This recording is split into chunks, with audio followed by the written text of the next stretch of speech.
What's going on, YouTube? You're back with Shades, and we're going to continue our Let's Play of Katawa Shoujo. Last time we left off, we woke up with Lily in our room, and we just had breakfast, and now Kenji's here.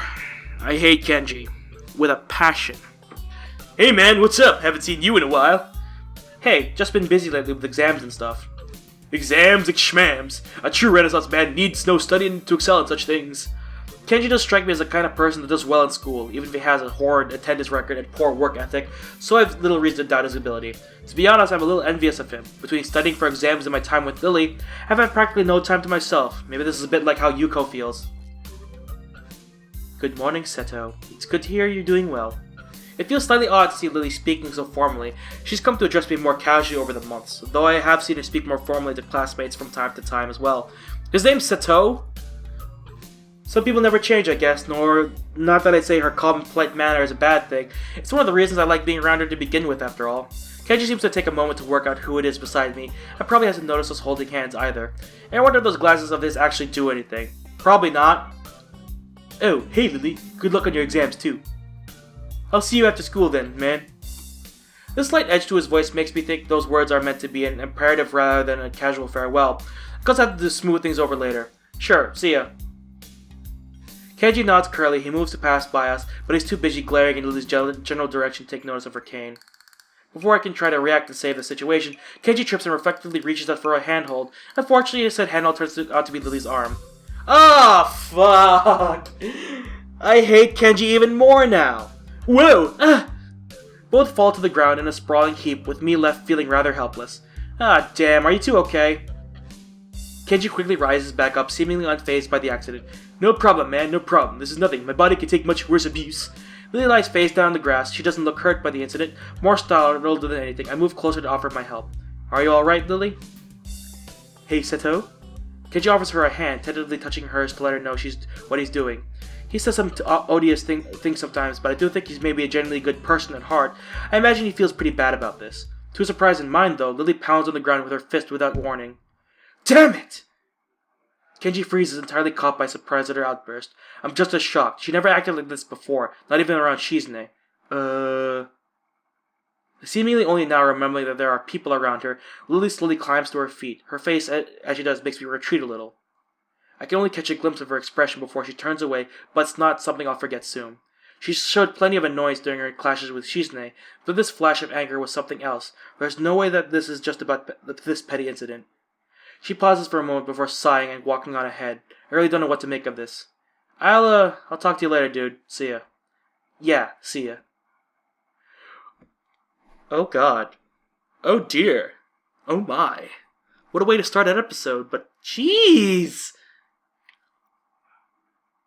Maybe she just hates falling over or something like that. I don't know. But I'm trying to analyze it, but I'm like, wow, that was a burst of anger there. But clearly it wasn't towards Kenji. It was towards her falling over. I don't know. I'm honestly curious as to what that was about. Oh well, I'll figure it out later. Kenji scratches the back of his head, trying to find something to say, then shrugs and walks away, giving us a wide berth. I quickly catch up to Lily. She turns her head a little to acknowledge my presence, but nothing else. I should probably scold her for lashing out like that, but I also don't want to get into a shouting match with her. She's very obviously annoyed. In the end, I keep my mouth shut and wait for her to cool off.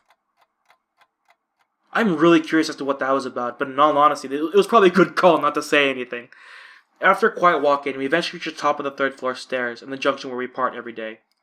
I turn to Lily before she leaves. While I do like the comfortable and warm silences we usually share, this was anything but. I don't want to leave things like this. You seem quieter than usual recently. Is there anything wrong? She shakes her head almost automatically, as if to dispel any notion that I need to worry about her. It's just the exams taking their toll. I'll be fine. I don't think that's the reason. I very nearly say so, but decide against it. There's no point trying to draw it out of her if she doesn't want me to tell me, especially when she's in a foul mood like this. If you're sure, I'll see you later then. Honestly, I would have done the same thing, because, like, especially when they're in a foul mood, it's best not to pursue the question. Like, Like anyone when they're pissed off, it's best not to keep asking questions because they'll just lash out even more. So it's best to wait until like things simmer down. As I turn down the hall to go to my classroom, Lily's soft voice rings out from behind me. Hisao, yeah? I'm sorry. With that, Lily makes off down the hallway to her own classroom, her hands skating along the metal railings. I stand still and watch her until she turns into her classroom out of sight, before going into my own class with a fair measure of reluctance. As usual, I'm early. Muto is fiddling with folders and papers on his desk as he prepares for the day while a handful of students mill about, chatting away. While my feelings about Lily haven't dissipated, far from it, her mention of my exam performance did remind me that I have my own life's journey to attend to. After thinking about it, I have realized that I do genuinely want to pursue science as a career, rather than it simply being the path of least resistance. Until now, though, I didn't have much of an idea where in the field I wanted to go. Just science is a pretty broad category of jobs. Something Lily mentioned earlier focused on my thoughts. Something I'd only idly pondered about before. I'd not seriously considered following this specific path. I walk up to Muto's desk, his attention too focused on preparing for the day's lessons to notice my approach. It's the same every day. Good morning. He looks up with an expression of mild surprise that's quickly replaced by his typical awkward smile. Good morning, Nakai. Can I help you? Do you mind if I ask you something? He looks down at his messy pile of books on the desk before putting down the papers in his hand and standing up with some difficulty to properly address me. That's what I'm here for, after all. Ask away. I was just wondering, what would you say is the most motivation behind teaching? He thinks on this question for a few moments before evidently far from having prepared an answer. If you talk to 10 different teachers, I think you'll get 10 different answers to that question. While I can only speak for myself, I'd say that I teach because, He sinks into thought again, carefully assessing the way he wishes to present his idea. Think of it as this way. When you were a child, you probably played with sticks and pebbles in moving water, just as like the gutters or puddles, right? Yeah, I think a lot of people do that when they're young. Well, it's not just when they're young for some, though it does take another form. My point is, though, when one is doing that, they're curious about how the water will flow or be changed. Everyone, even at that young age, possesses an intense wonderment about how the world around them works, even if in its smallest forms. I still feel that sense of wonderment about the universe. Even just reading about new discoveries or classic experiments gives me a renewed sense of awe at how marvelous everything is, from the farthest stars to the smallest puddle. I just hope that I can give others even a small piece of that wonderment I feel. If I can do that, even if it's just one person, I think I can be as happy as a teacher. He scratches his head as he mentally reviews what he said. I feel like I understand him better now. Even if he's awkward around others, he does have a genuine want to be around them and offer them a piece of self that he values. Ching! Muto social link increased. Sorry, the first line was like, I feel like I understand him better now. It just reminded me of Persona 3. What Lily told me yesterday rings in my ears. I think you get on well with others, huh? She always did say I was unusually curious. Sorry if that was a little meandering. Does it answer your question? It does. Thank you. It was another question, actually. Oh? What might that be? Do you have any college brochures or guides? It's about time I started getting some applications in. He nods and bends down to look inside his desk. As he does, I notice that he is wearing a remarkably genuine smile.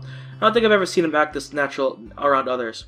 Perhaps this isn't Muto, the teacher, but rather Muto, the person. Here, if you need any more, feel free to ask. He hands me about half a dozen brochures and booklets of various colors and sizes, which I take eagerly. Yes, it will be this information which I will use to forge my own future.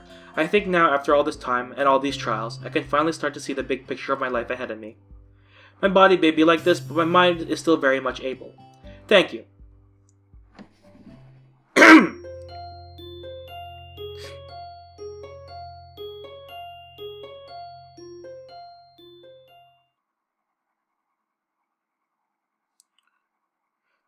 This is strange. The single thought that has raced my mind a countless number of times since my life here began. It feels like an easy way to discard troubling question, as if labeling something with those 3 words will make it go away, or at least not worth thinking about any further.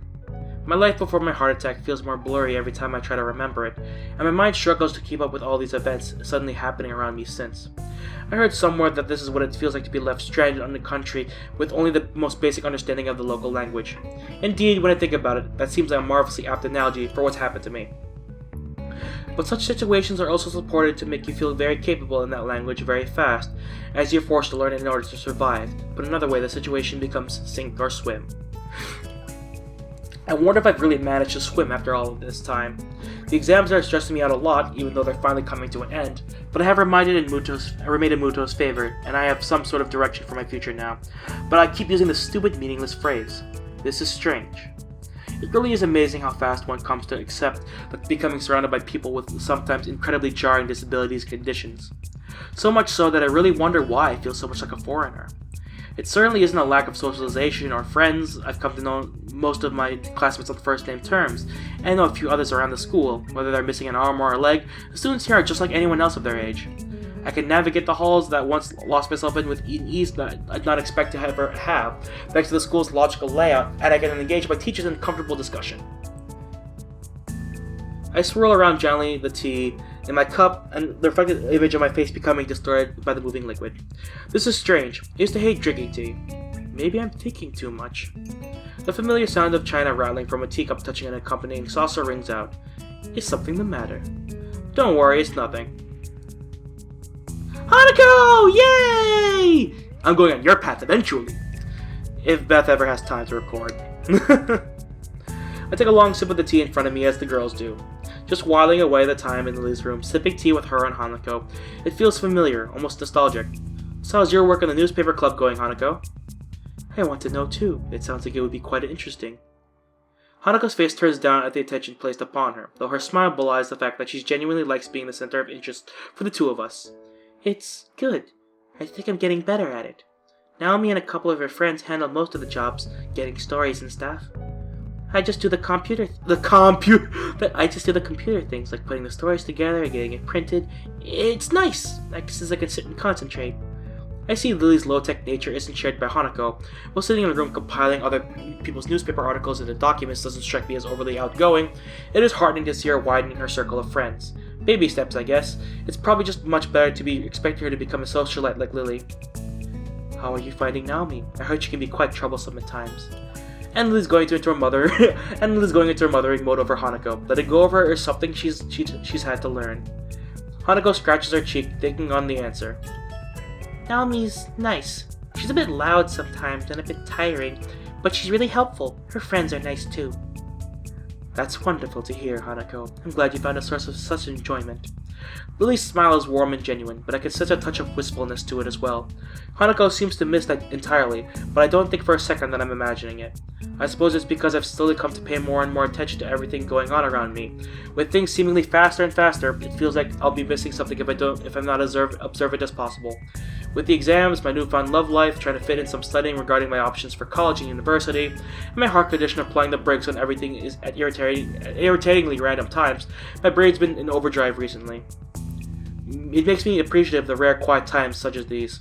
I guess this is why Lily came to appreciate her weekly walks to the convenience store and her tea parties with Hanako, despite her lack of being surrounded by others. They gave her a moment of peace in a chaotic, busy life.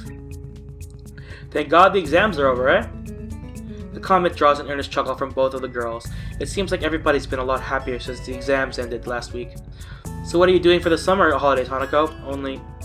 I couldn't count the days in my head. Today's Monday, and school finishes on Saturday. Wow! That's fast. 5 days to go, after all. I was thinking of traveling, just around a bit. There's a lot of places I want to see, and I think I have enough money to pay for the bus and train rides. Naomi and one of the other girls in the newspaper club said they might come along too. Aww. She's getting old. She's growing. Our baby's growing up!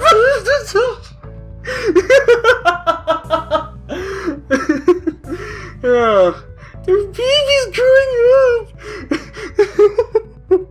I want someone to make a fan comic of Hanako getting friends and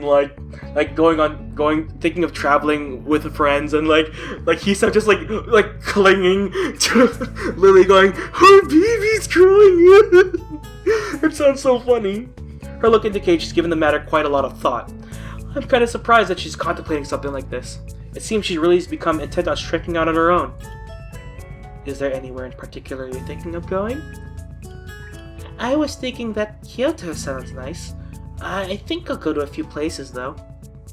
Lily nods in approval, happy with Hanako's plans.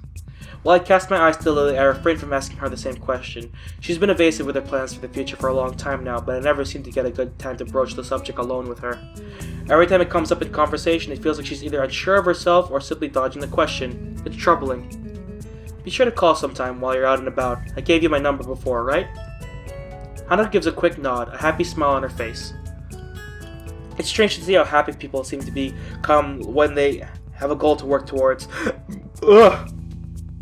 Yuko seems to brighten whenever her university aspirations are brought up, and now Hanako is just the same.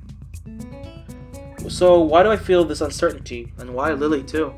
Relationships really can be irritatingly troublesome sometimes. True that! But in all honesty, a relationship can work so long as there's regular communication and open honesty. Because a relationship is hard work. It's a job in and of itself. A job with the reward of someone to share life with. I could be smart and throw an awesome quote in there sometimes. I don't know. Oh, well, what time is it? Oh. It takes me a second to remember that Lily's clock doesn't have any visual feedback. I really should know, given how many times I've been in her room. Nevertheless, I take my watch from my bag and quickly check it, the reason for her asking becoming clear. It's about 20 past 10, nearly curfew. Hanako rises to her feet, dusting herself off and neating her gown after doing so. I'd better be going then. Good night, Lily, Hisao. Sleep well, Hanako. See you tomorrow. With that, she walks to the door and quietly makes her exit. Silence. This seems to be happening more and more between Lily and me recently. After a few seconds, I finally find something to talk about. Oh yeah, I talked to Mudo on Friday, and finally checked out some guides on college and how to apply for it. That's good news. If you're going to be applying for colleges, I assume you have some idea in mind of what you might do in the future? I think I've settled on becoming a science teacher. It's going to take a while to get through university and everything to be qualified, but I think it'll be worth it. Lily's face brightens considerably at the news. I suppose with her wish to become a teacher, she's delighted I take the same kind of path. So you've decided on a career of teaching. I think that path suits you most excellently, Hisao. I smile and nod, this time even though I know she can't see me doing so. I know she feels it. I imagine Muto would have taken to the news well. That's one word for it. Hey, Lily? Yes? I know you want to be a teacher, but... For a second I wonder whether I should really ask her the question on my mind, but it's quickly brushed aside by the fact that this is rather late to have second thoughts. Surely you don't still think I'd be offended by something regarding my blindness? Her accusing tone is portrayed by a grinning face. Amused by my awkwardness in raising the topic, some things rather change. Good point, I guess. I was just thinking whether or not being blind would be a hindrance with your ambitions to become a teacher and all. She looks mildly surprised before giving the question some thought. I refuse to think she's never actually pondered the issue before. I wonder. Hisao, could you close your eyes for a moment? Okay. Raising an eyebrow, I do just as she requests. I have no idea what she has in mind, and my question only increases as I peek out from one eye. Ah! Taking the black ribbon she usually wears from her hair from the cabinet beside her bed, she advances toward me while running it through her fingers to remove any stray hairs remaining on the piece of cloth. What's happening? Oh no. Oh, she's making me a okay. Oh, she gave me a blindfold. Okay, I thought she was going to do something kinky. I suddenly click on her intentions as I feel the black strip make contact with my face, wrapping around my head and over my eyes. What exactly is this for? It's a little test, Hisao, since you seem to be wondering. I'll let you see things as I do for a time. So that's what this is about. To be honest, this actually sounds kind of fun. Childish and rather silly to anyone who would be watching, but a bit of silly fun never hurt anyone. I stand up with a heave, my hands quickly moving out in front of me to warn me of any obstacles. Okay, now what? Now touch me. If you say so, now then. I slowly make my way forwards toward the sound of Lily's voice. My walking speed could barely even be called a shuffle, the entire experience feeling alien enough that I don't want to risk inadvertently tripping over anything, such as her table or her haphazard pile of books. Something soft yet solid brushes against my left leg. Further inspection reveals it to be Lily's bed. I move onwards, finding myself thankful that Lily's room is so neat and tidy. Even the piles of books she has are generally kept close to the wall, well out of harm's way. The hard wall pressing against my outstretched hand makes me furrow my brow in frustration. Hey Lily, where are you? What are you doing over there? I'm over here. Lily's voice comes from the other side of the room, far from where I was before. Even to my untrained ears, if she's going out of her way to avoid me reaching her, then is this just a game to her? Of course it is, compared to a life where even the concept of sight is an abstract one, only a few minutes in a blindfold or nothing. I guess she's made her point. She's more than capable of navigating her room, and further, I've seen how independent she is even when compared to the many of other Yumaku. Well, even if this is just a game, I may as well play it wholeheartedly. With a pace much quicker than before, I move toward the source of her voice, deftly sidestepping the table in the center of her room thanks to remembering its position. I've got you now! She gives an impish giggle, one just long enough to work out that she's passing just beside me. I quickly turn around to face the new direction. The table wasn't there before! Ow! Ow! Ow! Direction! The table wasn't there before. I slowly sit up next to the table, raising my blindfold as I rub my aching head. I gave an irritated kick to the table that's sitting in front of where I fell, utterly pointless, but the thing deserved it. Hisao? Lily's still standing just to my side, obviously unsure of what's befallen me. Sorry, I kinda fell over. Are you hurt? My head hurts, but I think I'm okay. I think the table moved in order to trip me over. She giggles as she walks over and takes a seat beside me, her hand resting on my own. I suppose that's the end of that, then. I think so, but I also think I get the point, though I do wish I hadn't involved such a headache. Lily suddenly looks blank. Point? And I return to an extraordinarily flat look. That was just for fun? I just thought it might ease you up a little about the subject. You always seem to tiptoe around it after all. In regard to teaching, sight isn't that important. There are plenty of classes taught entirely by blind teachers, and more than enough resources for me to learn the subject. Good point, but I'm pretty sure students will gladly take advantage of the fact that you can't see. It's as simple as that, really. I slump my shoulders and give a snort of amusement. Yeah, I understand. I guess we'll both just have to work hard to reach our goals then. What is it? With a little hesitation, Lily pushes forward her chin and closes her eyes in an unmistakable gesture. Kissies! I accept gladly, our lips touching. As I do, I suddenly feel her hand snaking up my chest from underneath my shirt. The feeling of her hand against my bare skin is enough to make my heart suddenly accelerate. No! No, no! No! No! This is not allowed! Stop it! So she's into that kind of mood again. Well, I'm hardly one to complain. She does genuinely like this, and even with all my medications, my libido is thankfully still intact. I lean into the kiss further, holding her head tightly as I feel it tracing the contours of my chest. Eventually we break off from one another, the room silent before our breathing. Hey, Hisao. Yeah? I don't suppose you could wear the blindfold. Oh my god! Oh my god! I knew this was gonna turn into some kinky shit! I don't suppose you could wear the blindfold again. Her tentative suggestion takes me by surprise. I suppose she wants to introduce me to sex through her eyes as well, or just wants to find out what I'll be like while the act is hampered by the blindfold. Fuck it! We're ending the part right now! We're ending it right now! I'm uncomfortable. Oh wait, how far is this gonna go? With a measure of unease tempered by my curiosity, I do as she says and lower the blindfold over my eyes. The world becomes dark once again. I reflexively tense as I feel I reflexively tense as I feel Lily's hand gently brush the side of my face, entirely unable to anticipate her touch.